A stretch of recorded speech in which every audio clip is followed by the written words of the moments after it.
우리가 만드는 국어 2학년 수업을 시작하겠습니다. 정말 오랜만에 이 수업 영상을 올리게 되었는데요. 이제 기말고사 기간도 다가오고 있고, 또 여러분들이 공부하는데 조금이나마 도움을 주고 싶어서 영상을 올리게 되었습니다. 이번 시간에는 3단원 생각과 감정을 나누다 이 첫 번째 소단원인 한글의 창제 원리와 우수성에 대해서 공부하도록 하겠습니다. 여러분들은 이제 한글이라고 하면 어떤 것들이 떠오르나요? 한글 했을 때 한글은 우리나라 글자이기도 하고요. 세종대왕님이 만들었죠. 또 한글에 대한 배경 지식이 있는 학생들은 자음과 모음에 대해서도 알고 있을 겁니다. 또 지편전 학자들도 생각해 볼 수도 있고요. 한글에 관한 나란 말씀이라는 영화도 떠올리는 학생이 있을 수 있습니다. 그리고 훈민정음이라는 말도 생각을 할 수가 있겠고요. 자, 그러면 지금 화면에 보이는 것들 말고 한글 하면 떠오른 것들에 대해서 한번 생각을 해 보도록 합시다. 세종대왕이 한글을 창제하기 전 우리나라 사람들의 문자 생활은 어떠했을까요? 한글 창제 이전과 이후로 나눌 수가 있는데, 한글 창제 이전에는 한자를 활용해서 우리말을 표기했었습니다. 그 방법에는 뭐 이두나 향찰 같은 것들이 있는데 이 부분은 고등학교 올라가서 자세히 살펴보는 것으로 하고, 이어서 얘기하자면 양반들은 말도 할 줄 알고 한자로 된 글도 읽을 줄 알았습니다. 하지만 평민들은 말은 할 수 있었지만 한자로 된 글을 읽지는 못했습니다. 그래서 받아들인 정보의 양도 굉장히 많은 차이를 보였고요. 이러한 불균형, 다시 말해서 백성들의 모습을 안타깝게 여긴 세종대왕은 한글이라는 우리만의 고유한 문자를 만들게 됐고, 한글로 인해서 양반뿐만 아니라 평민들도 글자를 쉽게 이해하고 쓸 수 있게 됩니다. 그러면 세종대왕이 한글을 만든 이유에 대해서 정리를 해보도록 하겠습니다. 교과서 119쪽 상단 부분에 제시되어 있는 내용입니다. 자, 이 내용은 훈민정음 서문의 내용인데 같이 한번 읽어보도록 하겠습니다. 우리나라의 말이 중국과 달라 한자와는 서로 통하지 않으므로 어리석은 백성이 말하고자 하는 바가 있어도 끝내 제 뜻을 펴지 못하는 사람들이 많으니라. 내가 이것을 가엾게 여겨 새로 28글자를 만드니 모든 사람으로 하여금 쉽게 익혀서 날마다 쓰는데 편리하게 하고자 할 따름이니라. 네, 여기에서 우리는 세종대왕의 한글 창제 정신을 파악할 수가 있습니다. 한글 창제 정신은 크게 세 가지거든요. 자주정신, 애민정신, 실용정신 이렇게 세 가지인데 먼저 자주정신이 무엇인지에 대해서 살펴보자면 훈민정음 서문에 뭐라고 나와 있었어요? 우리나라의 말이 중국과 달라서 한자와 우리말이 서로 통하지 않았다라고 했습니다. 이러한 이유 때문에 우리만의 한자가 아닌 우리만의 독창적인 문자가 필요하다. 그래서 한글을 만들게 되었다. 라는 거고 이것이 바로 자주정신입니다. 자주정신. 네, 두 번째는 애민정신입니다. 어리석은 백성이 말하고 싶은 바가 있어도 한자로 되어 있었기 때문에 제 뜻을, 백성들의 뜻을 쉽게 펴지 못했다라는 겁니다. 그래서 그런 백성들이 어떠했다? 가여웠다. 자신의 의견과 자신의 생각을 마음껏 펼치지 못한 그 백성들이 가엾고 안타까워서 그래서 백성들을 사랑하는 마음에 한글을 창제했다라는 겁니다. 네, 마지막 세 번째인데 실용정신입니다. 실용정신. 실용정신은 모든 사람들이 양반뿐만 아니라 백성들이 쉽게 익히고 또 쓰는 데 있어서 편리하게 하기 위해서 만들었다라는 겁니다. 이 한글이라는 것은 특정 계층에 국한된 것이 아니라 모든 우리나라 모든 국민들이 쉽게 익히고 또 쓰는 데 있어서 편리하게 쓰게 하도록 만들었다라는 것. 그게 바로 이 세종대왕의 세 번째 창제 정신입니다. 실용정신. 이렇게 자주정신, 애민정신, 실용정신이 있다라는 거 알아두면은 좋을 것 같습니다. 자, 세종대왕은 새로 28글자를 만들었습니다. 28글자는 자음과 모음으로 구분할 수 있고, 자음과 모음은 각각 17자 그리고 11자로 구성되어 있습니다. 지금 우리가 쓰는 국어의 자음, 모음 개수와는 조금 다릅니다. 자, 그러면 지금부터는 세종대왕이 이 28글자를 어떤 원리로 만들었는지 살펴보겠습니다.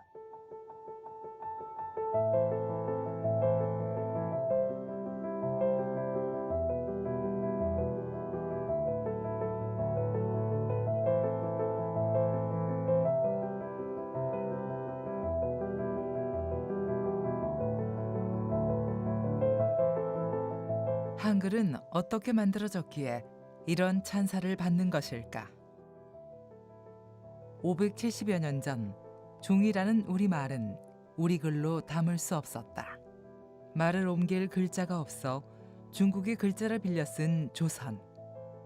하지만 말과 글이 다른 데다 한자는 수가 많고 어려워 백성들은 소통이 힘들었다. 이에 세종대왕은 누구나 쉽게 익혀 읽고 쓸 수 있는 새로운 문자를 만드니 그것이 훈민정음이다. 한글은 오늘날 그 창제 원리의 과학성을 인정받아 더 많은 찬사를 받고 있다. 세종대왕이 창제한 한글은 자음자 17자, 모음자 11자, 총 28자로 구성된 문자다. 자음자의 제자 원리의 큰 특징은 발음기관의 모양을 본떠 만들었다는 점이다. 기역, 니은, 미음, 시옷, 이응. 첫 번째 기본 자음자 기역은 혀뿌리가 목구멍을 막는 모양을 본땄다. 그. 두 번째 기본 자음자 니은은 혀끝이 윗 잇몸에 붙는 모양을 본땄다.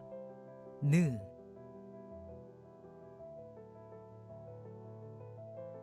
세 번째 기본 자음자 미음은 입술이 붙었다 떨어지는 모양을 무. 네 번째 기본 자음자 시옷은 앞니의 모양을 스. 마지막 다섯 번째 기본 자음자 이응은 목구멍의 모양을 본땄다. 이렇게 한글은 발음기관을 본따 만든 문자다. 문자가 되려면 자음자의 짝, 모음자가 있어야 한다. 모음자의 기본자는 세 자이다. 아, 으, 이. 모음자에는 심오한 철학이 담겨 있는데 아는 세상에 처음 존재한 하늘을 뜻하고 으는 그 모양처럼 평평하니 땅을 가리키고 이는 하늘과 땅, 그 다음에 생겨난 사람을 나타낸다. 하늘, 땅, 사람, 즉 천, 지, 인, 삼재가 모음자에 스며 있다. 자음자의 기본자가 5, 모음자의 기본자가 셋. 훈민정음의 글자 수는 어떻게 28자가 됐을까? 그 비밀은 획을 더하고 글자를 합한 원리에 있다. 자음자의 경우 기본 글자에 획을 추가했다. 기역, 키읔, 니은, 디귿, 티읕. 가획의 원리에서는 입모양도 같은 것을 알 수 있다. 무, 브, 프. 이렇게 가획을 통해 기본 5자로 총 17자의 자음자를 완성한 것이다. 모음자는 기본자를 서로 합하여 만들었다. 이, 아, 야. 이런 방식으로 기본 3자인 모음자가 총 11자가 됐다. 이렇게 한글은 최소의 문자로 기본 글자를 만들고 나머지는 기본자에서 규칙적으로 확대해 나간 간결하면서도 배우기 쉽고 쓰기 편한 문자이다. 체계적이고 독창적인 방법으로 탄생한 한글 28자. 그렇다면 이 자음자와 모음자는 어떻게 글자를 이루었을까? 자음자와 모음자를 합쳐도 글자가 되고 자음자를 초성으로, 모음자를 중성으로, 자음자를 종성으로 더해 하나의 글자를 만들 수도 있다. 이처럼 자음자와 모음자의 유기적인 결합을 통해 살아 움직이는 문자를 완성할 수 있었던 것이다. 독창적이고 과학적이며 실용적인 글. 바로 자랑스러운 우리의 문자, 한글이다.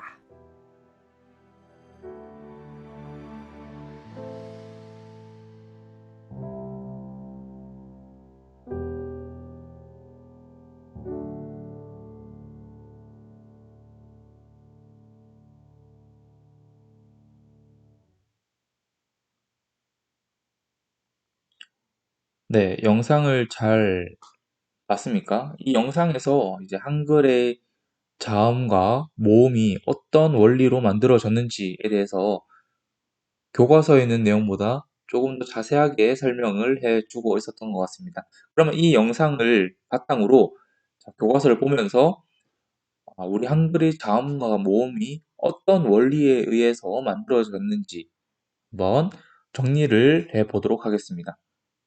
자, 먼저 자음자입니다. 자음자. 한글의 자음자가 만들어진 원리에 대해서 이야기를 할 텐데 결론부터 이야기하자면 자음자를 만드는 원리는 기본자를 이루는 상형, 기본자의 획을 더하는 가획과 이체가 있습니다. 자, 그림에서 보이는 기역은 발음할 때 발음 기관이 어떻게 움직일까요? 각이라는 발음할 때 받침의 기역은 어느 부분이 막히는 것 같습니까? 네, 바로 목구멍 앞쪽이 막힙니다. 그래서 기역은 혀의 뿌리 부분이 목구멍을 막는 모양을 본떠서 만든 글자라고 이야기를 합니다. 혀의 뿌리가 목구멍을 막는 모양. 자, 그러면 다음 니은인데요. 니은은 어떻게 만들어질까요? 난의 받침 니은을 발음하면 난. 혀끝이 윗 잇몸 뒤에 붙는 것을 알 수가 있습니다. 세종대왕은 니은을 혀끝이 윗 잇몸에 닿는 모양을 본떴다 라고 해서 이 니은을 만들었습니다. 다음은 미음인데요. 미음은 입의 모양, 입이 마 할 때 요 입술의 모양이 미음 모양을 닮았다라고 해서 이 미음 글자를 만들었습니다. 자, 그러고 시옷. 시옷은 요 이의 모양을 본떠서 만든 글자고요. 마지막으로 이응은 목구멍, 했을 때 이 목구멍이 둥근 그 모양을 본떠서 만든 글자입니다. 자, 이렇게 발음 기관의 모양을 본떠서 만든 글자를 상형자라고 하고요. 상형의 원리가 적용되었다라고 이야기를 합니다. 자음자가 만들어진 원리 첫 번째, 자음의 기본 글자는 발음 기관의 모양을 본떠서 만들었고 이 모양을 본떴다라는 것은 바로 상형의 원리가 적용됐다라는 겁니다.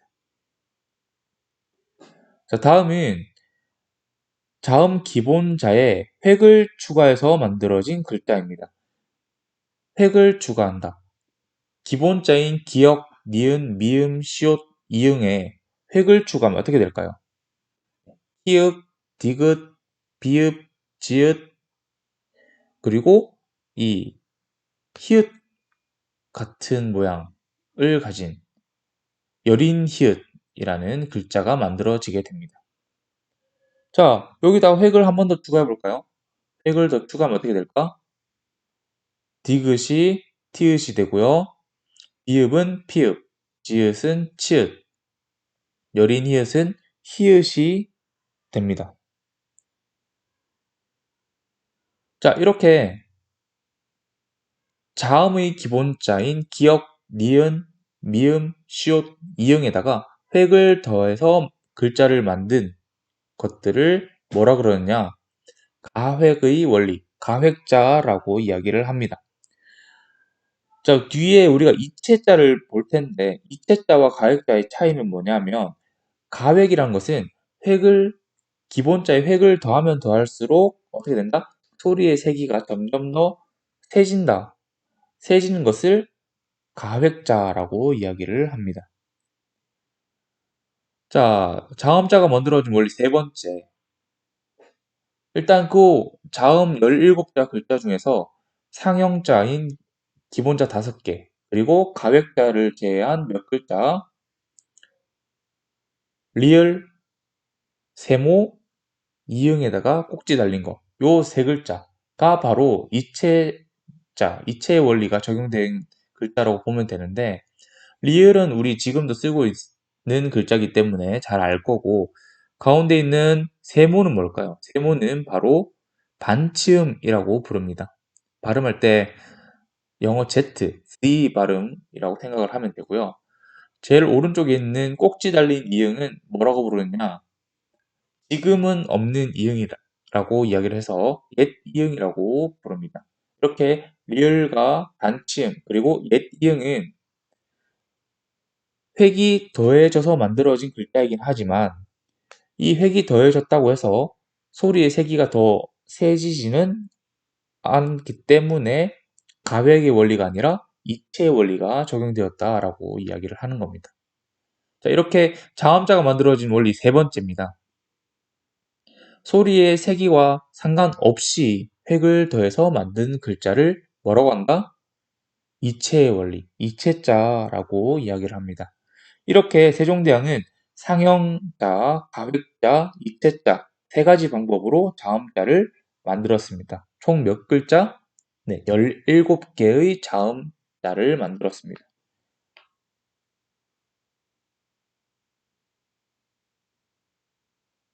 자, 그러면 화면에 제시된 자음의 차이는 무엇일지 한번 생각을 해보도록 하겠습니다.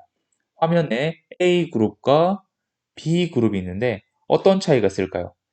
눈치가 빠른 학생들은 금방 알아차렸을 거라고 생각이 되는데 A그룹은 같은 자음을 반복해서 나열한 거고 B그룹은 서로 다른 자음을 나란히 배열한 걸로 보입니다. 이렇게 자음을 가로로 나란히 배열한 것을 뭐라고 부르냐면 병서라고 하거든요. 병서라고 하고 A같이 같은 자음을 반복해서 나열한 것을 각자병서, 그리고 B와 같이 서로 다른 자음을 나란히 배열한 것을 합용병서라고 이야기를 합니다. 지금 우리가 쓰는 말과 다르게 자음이 가로로 나란히 쓰인 경우가 옛날 세종대왕 때는 훨씬 더 많았다라는 사실을 생각해 볼 필요가 있습니다. 자, 이번에는 한글의 모음자가 만들어진 원리인데요.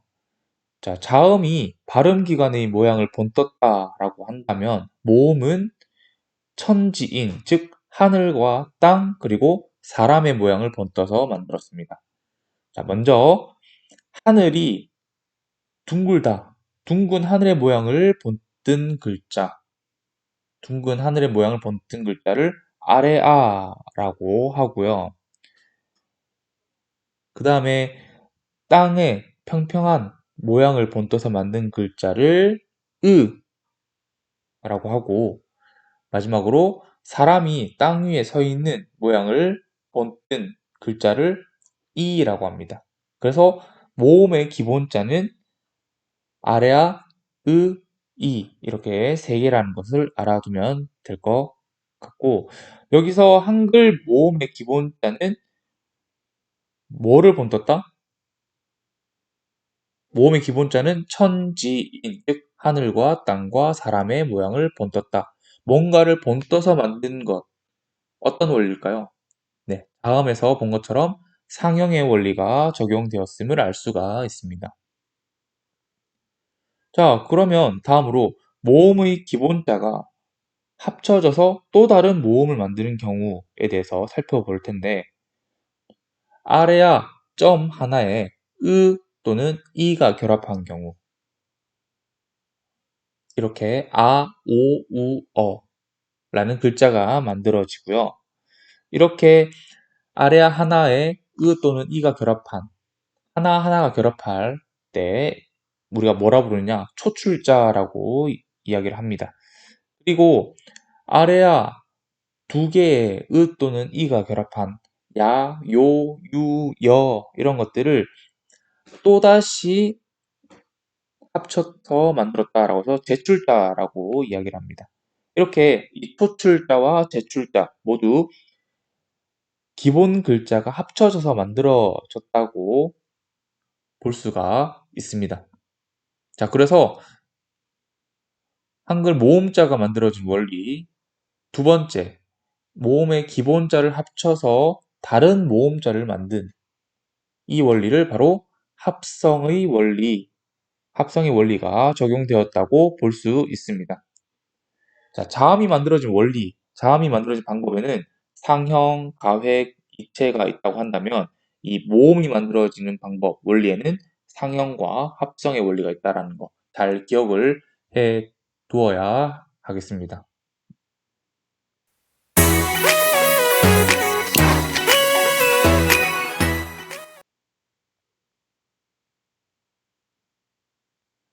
자, 오늘 한글의 창제 정신과 한글 자음과 모음이 만들어진 원리에 대해서 살펴봤는데, 자, 화면에 보이는 문제에 대한 답을 스스로 찾아서 말할 수 있어야 됩니다. 첫 번째 문제는 한글의 창제 정신. 세종대왕이 한글을 만들 때 어떤 생각으로 만들어졌을지 세 가지거든요. 세 가지 생각해 보고요. 두 번째 문제, 한글 다음에 제자 원리, 한글 자음이 만들어진 원리 세 가지. 마지막 세 번째는 한글 모음이 만들어진 원리 두 가지는 어떤 것들이 있는지 스스로 답을 찾고 정리해서 자신의 말로 설명할 수 있을 정도로 네, 해 두어야 됩니다. 자, 오늘은 일단 여기까지 수업을 하도록 하고 또 다음 시간에 만나도록 하겠습니다. 네, 수고했습니다.